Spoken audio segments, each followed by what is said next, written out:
Magsiawit kayo sa Panginoon ng isang bagong awitin.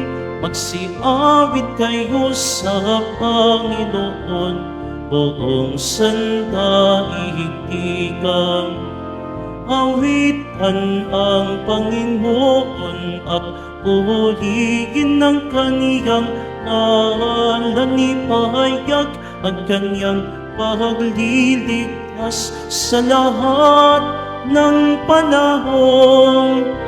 Magsiawit kayo sa Panginoon ng isang bagong awitin. Magsiawit kayo sa Panginoon, buong sandaigdigan. Sa ngalan ng Ama at ng Anak at ng Espiritu Santo, Amen. sumainyo ang Panginoon. At sumaiyo rin. Mga kapatid, aminin natin ang ating mga kasalanan upang tayo'y maging marapat gumanap sa banal na pagdiriwang. Tayo pong lahat, inaamin ko sa makapangyarihang Diyos At sa inyo mga kapatid, na lubha akong nagkasala sa isip, sa salita at sa gawa, at sa aking pagkukulang. Kaya isinasamo ko sa mahal na Birheng Maria, sa lahat ng mga anghel at mga banal, at sa inyo mga kapatid, na ako'y ipanalangin sa Panginoong ating Diyos. Kaawaan tayo ng makapangyarihang Diyos, patawarin tayo sa ating mga kasalanan at patnubayan tayo sa buhay na walang hanggan. Amen. Panginoon, kaawaan mo kami. Panginoon, kaawaan mo kami. Kristo, kaawaan mo kami. Kristo, kaawaan mo kami. Panginoon, kaawaan mo kami. Panginoon, kaawaan mo kami. Manalangin tayo. Ama naming makapangyarihan, lagi mong lingapin at patnubayan kaming mga kabilang sa iyong angkan. Sa tanging pag-asa naming ikaw ang nagbibigay, kami tangkilikin mo at laging subaybayan. Sa pamamagitan ni Hesukristo, kasama ng Espiritu Santo, magpa sa walang hanggan. Amen. Magsiupo muna ang lahat. Pagbasa mula sa aklat ng Henesis. Sinabi ng Panginoong Diyos, hindi na mainam na mag-isa ang tao. Bibigyan ko siya ng makakasama at makakatulong. Kaya lumikha siya ng mga hayop sa parang at ibon sa himpapawid. Inilapit sa tao at ipinaubaya dito ang pagbibigay ng pangalan sa mga iyon. Kung ano ang kanyang itawag, iyon ang magiging pangalan nila. Ang tao nga ang nagbigay ng pangalan sa lahat ng ibon at mga hayop, maging maamo o mailap. Ngunit wala isa man sa mga ito ang angkop na kasama at katulong niya. Kaya't pinatulog ng Panginoon ang tao. Samantalang nahihimbing, kinuha niya ang isang tadyang nito at pinaghilom ang laman sa tapat niyon. Ang tadyang na iyo'y ginawa niyang isang babae at inilapit sa lalaki. Sinabi ng lalaki, sa wakas, narito ang isang tulad ko, laman ng aking laman, buto ng aking buto. Babae ang siyang itatawag sa kanya, sapagkat sa lalaki nagmula siya. Ito ang dahilan kaya iniiwan ng lalaki ang kanyang ama at ina upang sumama sa kanyang asawa, sapagkat sila'y nagiging isa. Kapwa sila hubad, gayoymay hindi sila nahihiya. Ang salita ng Diyos. Salamat sa Diyos. Mapalad ang sumusunod na taong may takot sa Diyos. Mapalad ang sumusunod na taong may takot sa Diyos. Mapalad ang bawat tao na sa Diyos ay may takot. Ang maalab na adhikay sumunod sa kanyang utos. Hindi siya magkukulang sa anumang kailangan. Ang buhay ay maligaya't uunlad ang kanyang buhay. Mapalad ang sumusunod na taong may takot sa Diyos. Sa tahanan, ang asaway parang ubas na mabunga. Bagong tanim na ulibo sa may dulang ang anak niya. Mapalad ang sumusunod na taong may takot sa Diyos. Ang sinuman kung ang Diyos buong pusong susundin, buhay niya ay uunlad at laging pagpapalain. Mula sa Siyon, pagpapala nawa ng Diyos ay tanggapin at makita habang buhay, pag-unlad ng Jerusalem. Mapalad ang sumusunod na taong may takot sa Diyos. Magsitayo po ang lahat.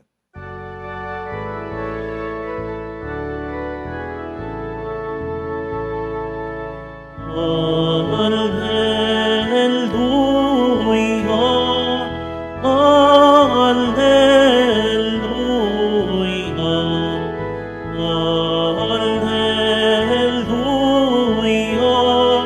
Alleluia.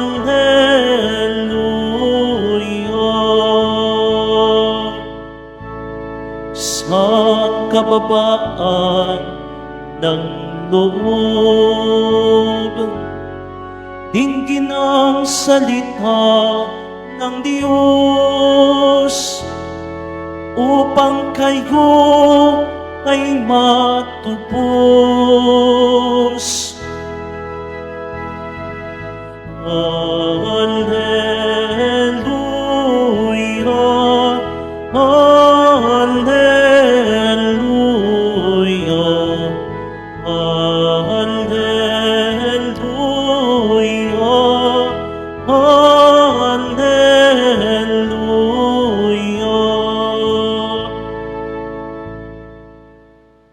Sumainyo ang Panginoon. At sumaiyo rin.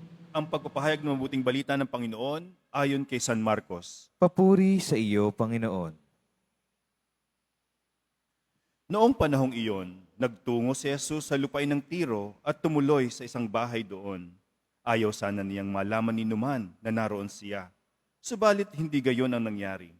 Ang pagdating niya ay nabalitaan ng isang ina, may malait na anak na babaeng inaalihan ng masamang espiritu.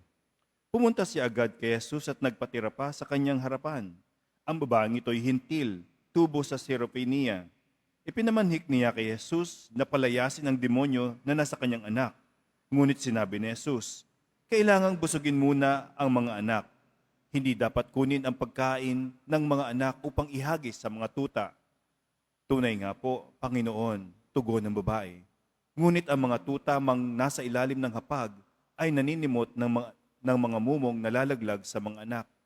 Kaya't sinabi sa kanya ni Jesus, dahil sa sinabi mo, maaari ka nang umuwi. Iniwan na ng demonyo ang iyong anak. Umuwi ang babae at naratnan niya sa higaan ang bata. Iniwan na nga ng mga demonyo. Mga kapatid, ang mabuting balita ng Panginoon. Pinupuri ka namin, Panginoong Hesukristo. Magsiupo muna ang lahat.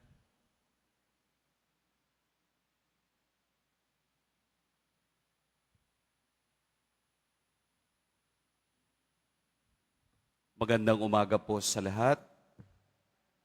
Pag-usapan po natin ang Ebanghelyo sa araw na ito.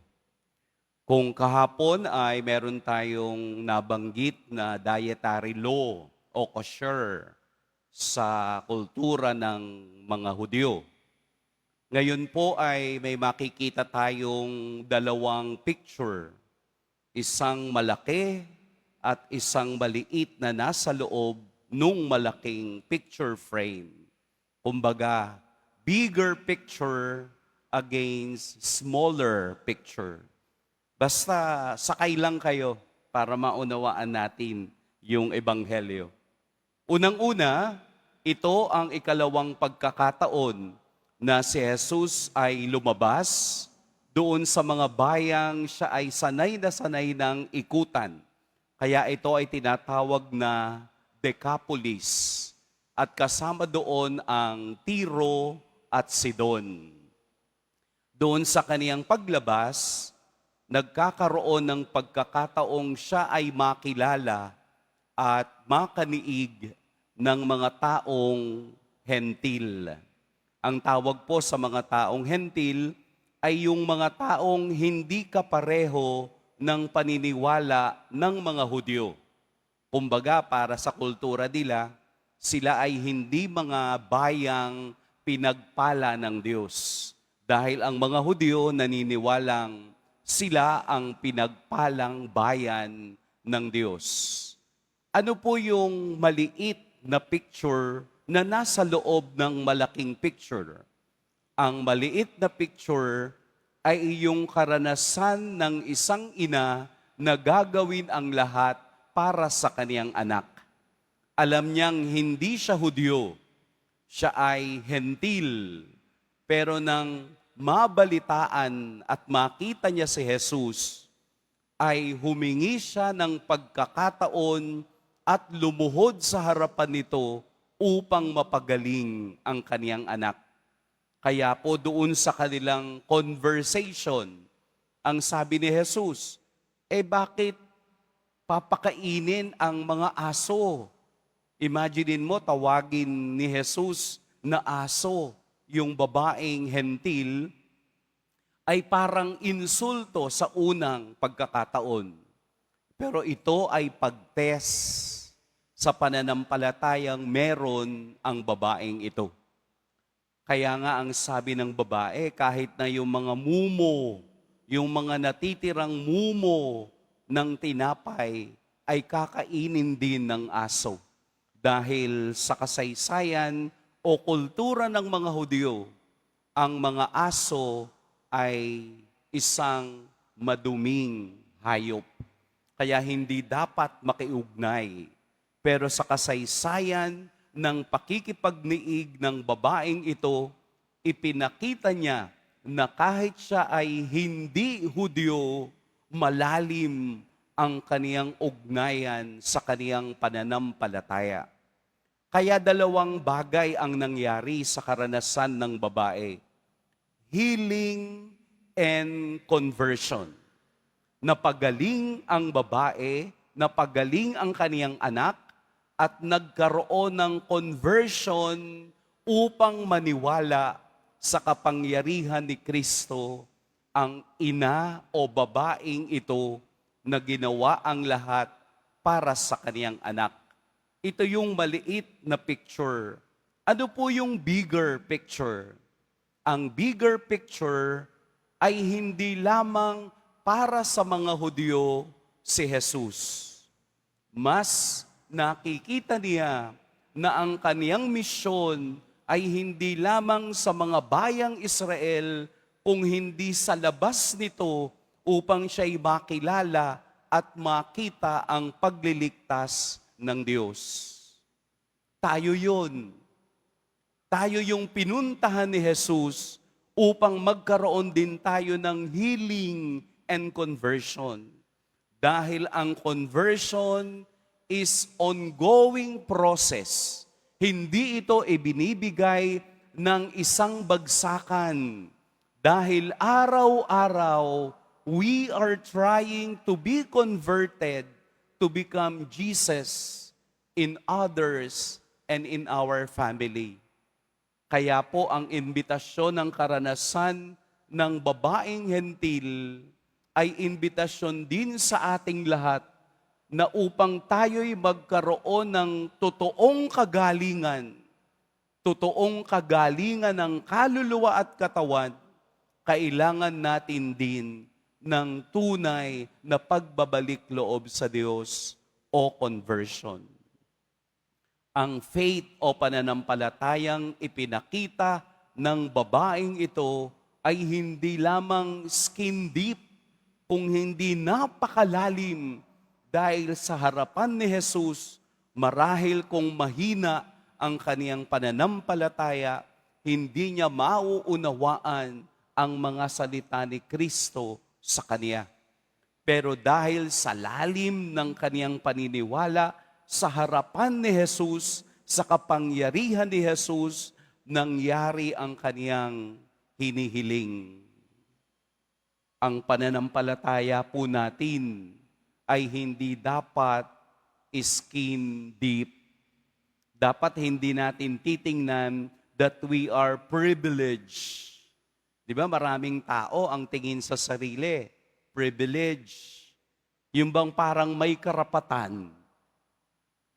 Nagdo-donate ako sa simbahan. Privilege ako. Dapat ako ang uunahin ng Diyos na pagalingin.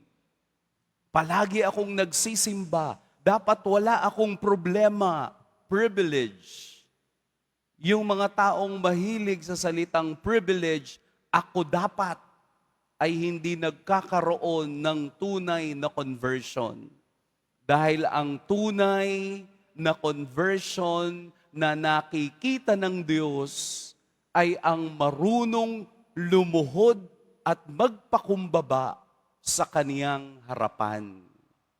Dahil kailanman ang kayabangan ng tao ay hindi magdadala sa kaniyang kaligtasan. Ang pagpapakumbaba sa harapan ng Diyos ang siyang unang hakbang upang ating matanggap ang tunay na pagpagpagaling sa ating katawan at sa ating kaluluwa. Nakaiinggit nga ang babaeng ito na kahit siya'y hindi Hudyo, binigyan ni Jesus ng biyaya ng hindi niya makakalimutan. Sana tayo rin. Huwag natin gamitin ang pagiging Kristiyano para tayo'y makapagyabang kung hindi gamitin ito bilang isang kasangkapang ang Kristiyanong tinatawag na ito ay marunong magpakumbaba sa harapan ng Diyos.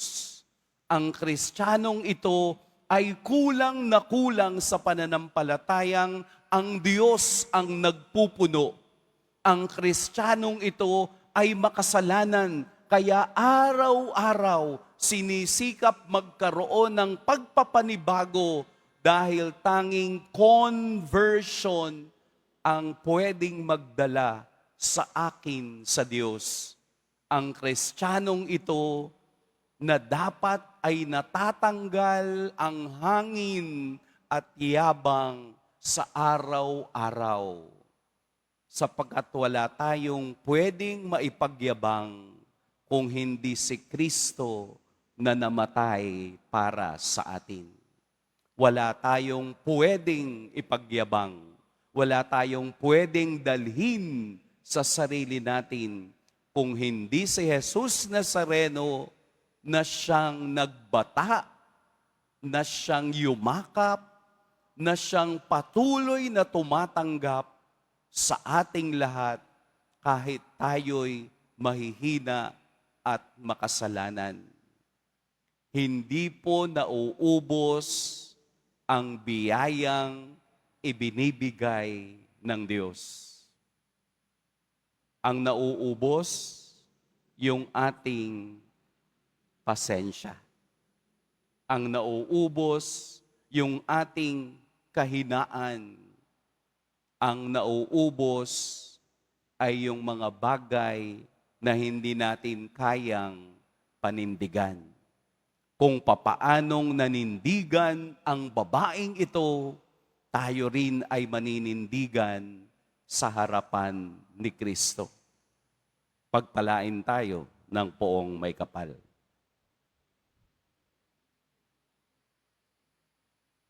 Magsitayo na po ang lahat. Minamahal kong mga kapatid, binuwag ni Hesukristo ang pader na naghihiwalay sa mga Hudyo at Hentil bilang isang sambayanan ng iisa, bago at walang hanggang tipan. Manalangin tayo sa Amang nagbubuklod sa atin. Diyos ng lahat ng bansa, pakinggan mo kami. Diyos ng lahat ng bansa, pakinggan mo kami. Ang simbahan sa buong daigdig, naway maging daluyan ng awa, kapayapaan at pag-ibig ng Diyos. Manalangin tayo. Diyos ng lahat ng bansa, pakinggan mo kami. Bilang komunidad ng mananampalataya, naway hindi tayo magkahati-hati dahil lamang sa mga simple o walang kwentang dahilan ng away at hindi pagkakaunawaan. Manalangin tayo. Diyos ng lahat ng bansa, pakinggan mo kami. Ang mga inang nagiging balisa at nag-aalala tungkol sa kalusugan ng kanilang mga anak, naway huwag makalimot na tumawag kay Jesus para sa tulong at ginhawang kinakailangan. Manalangin tayo. Diyos ng lahat ng bansa, pakinggan mo kami. Ang mga may sakit at mga naghihingalo, naway makatagpo ng kaginhawahan sa Diyos ng pag-ibig at awa. Manalangin tayo. Diyos ng lahat ng bansa, pakinggan mo kami. Ang mga yumao na sa buhay na ito, naway magbunying walang hanggan sa tahanan ng Diyos Ama sa kalangitan. Manalangin tayo. Diyos ng lahat ng bansa, pakinggan mo kami. Sa ilang sandali ng katahimikan, ating ipanalangin ang iba pang mga pangangailangan ng ating pamamayanan. Gayon din ang mga intensyon na inialay sa ating misa sa araw na ito. At isama rin natin ang ating mga pansariling kahilingan. Manalangin tayo. Diyos ng lahat ng bansa, pakinggan mo kami. Makapangyarihang Diyos, aming kanlungan at lakas, nais mo na kami ay maging iisang sambayanan. Maging bukas nawa ang aming kalooban sa pangangailangan ng iba. Hinihiling namin ito sa pamamagitan ni Kristo na aming Panginoon. Amen.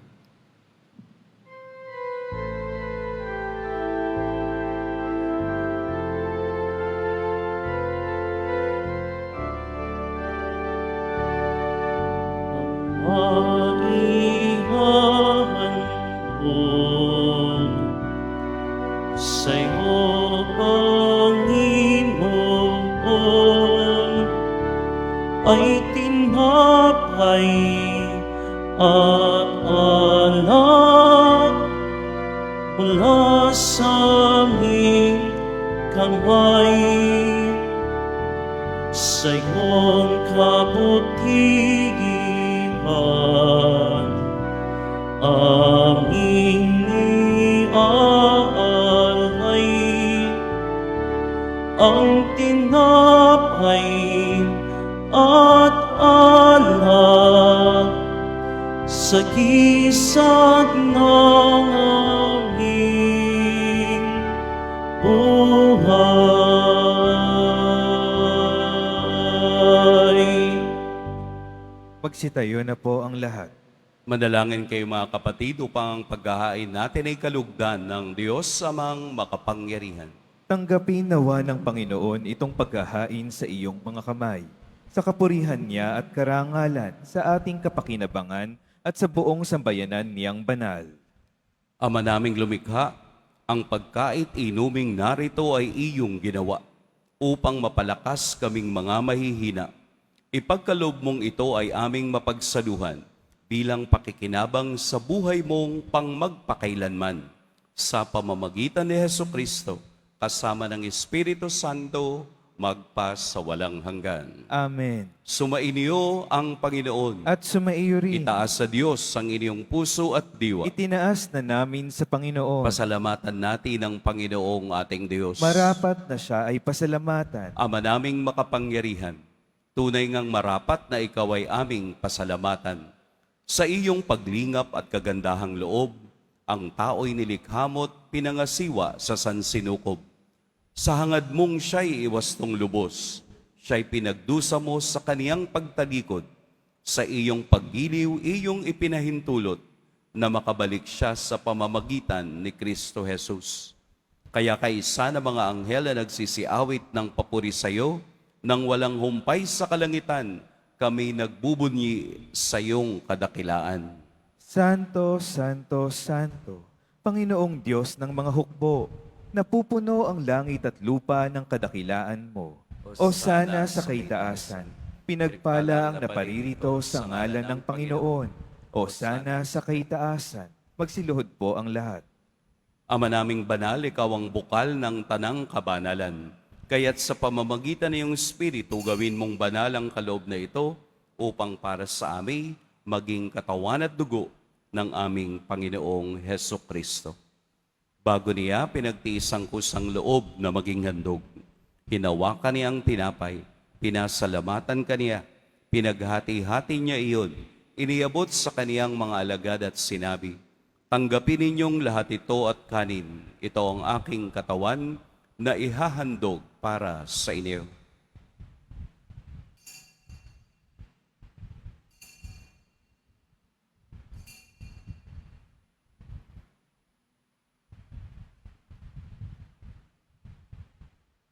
Gayun din naman noong matapos ang hapunan, hinawakan niya ang kalis, muli kaniyang pinasalamatan, inabot niya ang kalis sa kaniyang mga alagad at sinabi, "Tanggapin ninyong lahat ito at inumin. Ito ang kalis ng aking dugo, ng bago at walang hanggang tipan, ang aking dugo na ibubuhos para sa inyo at para sa lahat sa ikapagpapatawad ng mga kasalanan.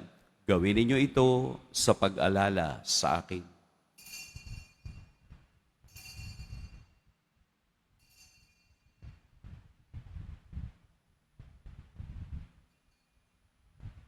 Magsitayo na po ang lahat. Ipagbunyi natin ang misteryo ng pananampalataya.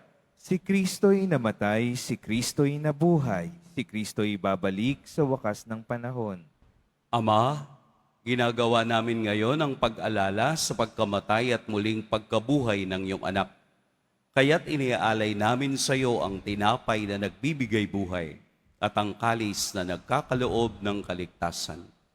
Kami nagpapasalamat dahil kami iyong minarapat na tumayo sa harap mo para maglingkod sa iyo. Isinasamo namin kaming magsasalo-salo sa katawan at dugo ni Kristo ay mabuklod sa pagkakaisa sa pamamagitan ng Espiritu Santo. Ama, lingapin mo ang iyong simbahang laganap sa buong daigdig. Puspusin mo kami sa pag-ibig kaysa ni Francisco naming Papa at ni Jose naming Obispo at ng Tanang Kaparian. Alalahanin mo rin ang mga kapatid naming nahimlay na may pag-asang sila'y muling mabubuhay, gayon din ang lahat ng mga pumanaw. Kawaan mo sila at patuloyin sa iyong kaliwanagan. Kawaan mo at pagindapatin kaming lahat na makasalo sa iyong buhay na walang wakas, kaysa ng mahal na Birheng Maria na Ina ng Diyos, ng kabiyak na puso niyang si San Jose, kaysa ng mga apostol ni San Juan Bautista, at ng lahat ng mga banal na namuhay sa daigdig ng kalugod-lugod sa iyo, may pagdiwang nawa namin ang pagpupuri sa ikararangal mo sa pamagitan ng Jesucristo ang aming Panginoon.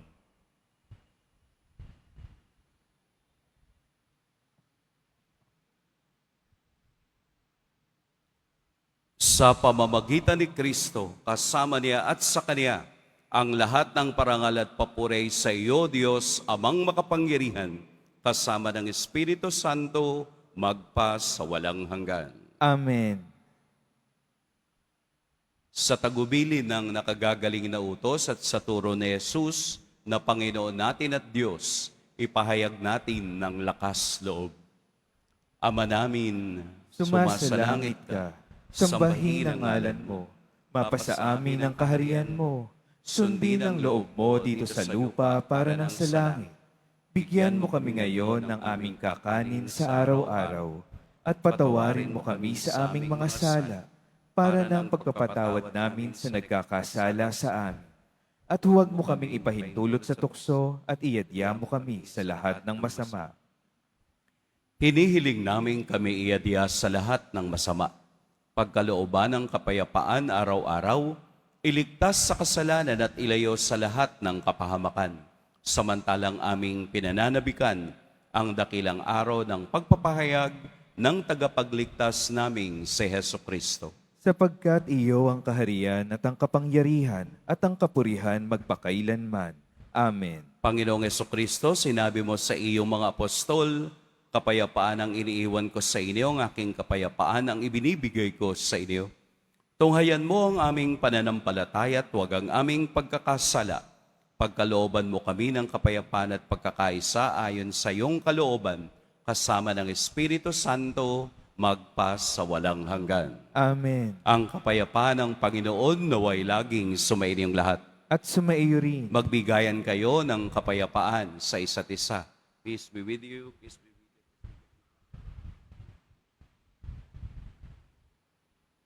Kordero ng Diyos na nag-aalis ng mga kasalanan ng sanlibutan, maawa ka sa amin. Kordero ng Diyos na nag-aalis ng mga kasalanan ng sanlibutan, maawa ka sa amin. Kordero ng Diyos na nag-aalis ng mga kasalanan ng sanlibutan, ipagkaloob mo sa amin ang kapayapaan. Magsiluhod po ang lahat. Narito si Jesus, ang Diyos na patuloy na nagpapagaling. Ito ang kordero ng Diyos. Ito ang nag-aalis sa mga kasalanan ng sanlibutan. Mapapalad ang inaanyayahan sa kaniyang piging. Panginoon, hindi ako karapat-dapat na magpatuloy sa iyo. Ngunit sa isang salita mo lamang ay gagaling na ako.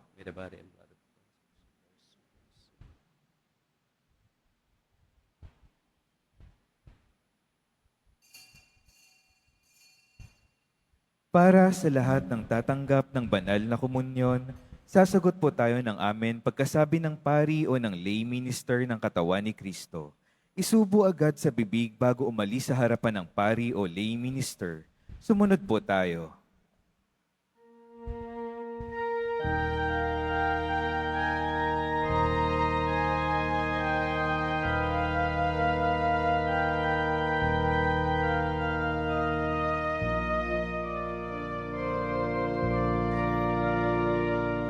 Sa tuwing ika'y namamalas, O aking Jesus, pag-ibig ko sa'yo'y nagniningas, diwa'y nabubuhay ang aking napabatid.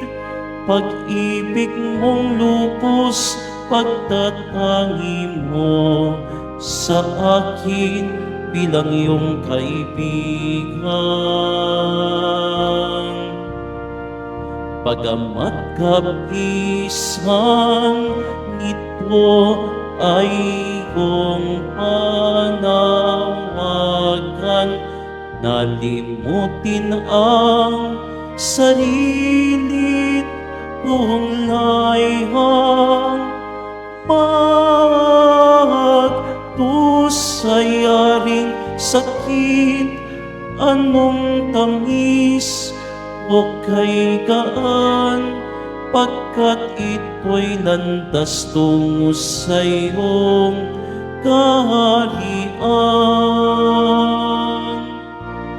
O Jesus kong minamahal, pagkait inumin ng napapagal, pagturusaman ang iyong kalis, kapanatindihan may kubli. Ang aking nais, makapiling ka sa bawat saglit.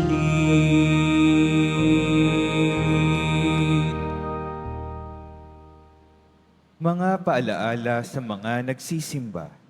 Pagkatapos ng misa, wiwisikan po ang lahat ng banal na tubig. Pinakikiusapan ng lahat na manatili lamang muna sa inyong mga lugar. Tanging sa Quezon Boulevard o sa Plaza San Juan lamang ang labasan ng lahat. Sumunod po tayo.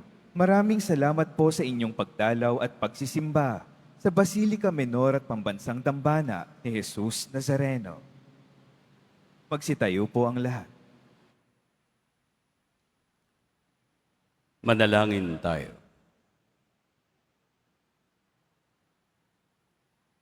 Ama naming mapagmahal, sa pagkait inuming pagkakaisa ang ibinigay, kami niloob mong makapakinabang.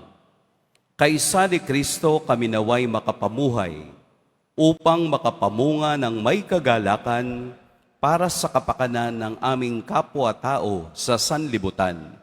Sa pamamagitan niya, kasama ng Espiritu Santo, magpa sa walang hanggan. Amen.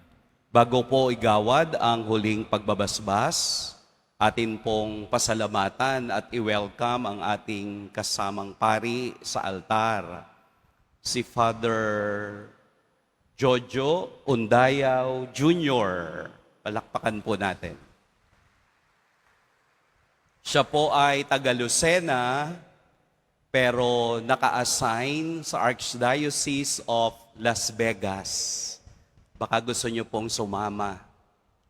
Siya po ay deboto rin ng ating Poong Jesus Nazareno na ayon sa kanya ay bago siya bumalik ng Las Vegas, ay palagi siyang dumadalaw dito sa ating dambana.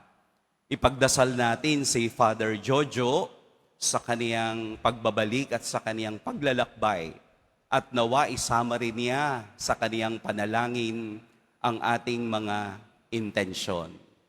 Bon voyage, Father Jojo, sa iyong pagbabalik. Isama niyo po kami sa iyong panalangin, katulad ng pagsama namin sa iyo sa aming panalangin din para sa ating mahal na Poong Jesus Nazareno. Sumainyo ang Panginoon. At sumaiyo rin. Yumuko kayo para sa pagbabasbas. Mahal na Poong Jesus Nazareno, inihayag mo sa pamamagitan ng krus ang walang maliw na pag-ibig ng Diyos sa sangkatauhan. Pakinggan mo ang kahilingan, lalo na para sa mga nangangailangan ng iyong tulong at awa. Makamtan nawa namin ang iyong kasagutan na may utang na loob na tinatanaw. Basbasan din po ninyo itong mga imahen at dasalan upang lalo kaming manalangin at magtiwala. Sa pamamagitan ng bendisyon na ito, naway lalo kaming maging mapaglingkod, masunurin na tapat sa iyo na aming malwalhating Panginoon, magpa sa walang hanggan. Amen. Inaanyayahan ko po si Father Jojo na sumabay sa akin sa pagbibigay ng huling bendisyon. At pagpalain kayo ng makapangyarihan at mapagmahal na Diyos, ang Ama at Anak at Espiritu Santo. Amen. Pumayo kayong taglayang kapayapaan ng Poong Jesus Nazareno. Salamat sa Diyos.